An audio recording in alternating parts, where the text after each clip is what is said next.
కర్నూలు జిల్లా కోసిగిలో వెలిసిన పద్మశాలి కుల బాంధవుల ఆరాధ్య దైవం శ్రీ భక్త మార్కండేయ స్వామికి గత 3 రోజుల నుంచి విశేష పూజలు చేపట్టారు. శ్రావణ మాస ఉత్సవాలలో భాగంగా స్వామివారికి ఆలయ అర్చకులు వీరేస్వామి వేద పండితుల ఆధ్వర్యంలో ప్రత్యేక పూజలు నిర్వహించారు.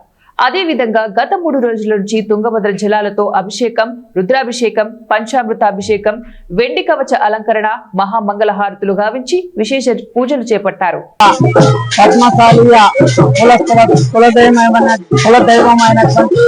శ్రీ మార్కండేశ్వర స్వామి దేవస్థానం నందు మార్కండేశ్వర స్వామి యొక్క ప్రతి సంవత్సరం జరుగులాగా ఈ సంవత్సరం కూడా పండుగ కార్యక్రమం గంభీరంగా జరుపుకున్నాము. ఈ యొక్క కార్యక్రమంలో భాగంగా శనివారం రోజు గంగాజలము నది నుంచి గంగాజలం తీసుకురావడము, ఆదివారము ఉదయము స్వామివారికి రుద్రాభిషేక కార్యక్రమం జరుగుతుంది.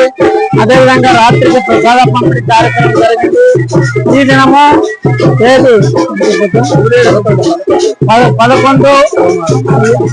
తేదీ 8వ నెల 2020 సోమవారము ఘనంగా శ్రీ స్వామివారిని పురవీధుల గుండా రథోత్సవ కార్యక్రమం జరిగింది.